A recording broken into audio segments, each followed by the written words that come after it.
అరిసెలు తయారు చేసుకున్నప్పుడే సున్నపాకుండలు కూడా తయారు చేసుకున్నాము. రెండిటి ప్రాసెస్ ఒకేలాగే ఉంటుంది కాబట్టి ఒకేసారి చేసేసుకుంటే పని సులువుగా అయిపోతుంది. బియ్యాన్ని నానబెట్టుకోవాలి, తర్వాత ఆరబెట్టుకోవాలి. అరిసెల్ని ఏ విధంగానైతే తడి బియ్య పిండితో తయారు చేసుకుంటామో సున్నపాకుండలను కూడా ఆ విధంగానే తయారు చేసుకుంటాం. మేమైతే సున్నపాకుండలే అంటాము, కొంతమంది పాకుండలని కూడా అంటారు.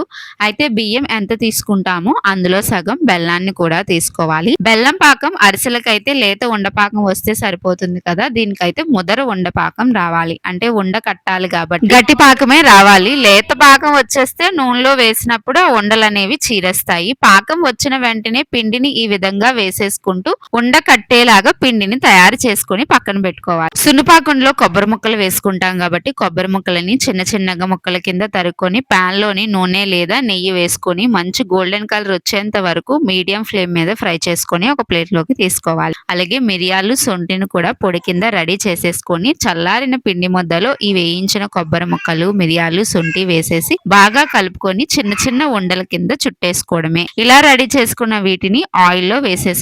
వేయించుకున్నప్పుడు కూడా మీడియం ఫ్లేమ్ మీదే వేయించుకోవాలి. హై ఫ్లేమ్ మీద వేయిస్తే పైకి మాడిపోతుంది, లోపల సరిగ్గా ఉడకదు. ఇలా వేగిన వాటిని ఒక ప్లేట్ లోకి తీసేసుకుంటే సున్నపాకుండలు రెడీ. చాలా బాగుంటాయి. మిరియాలు, శొంఠి, కొబ్బరి ముక్కలు తగిలి. మరి పండక్కి మీరు కూడా ఇలా చేసి చూడండి.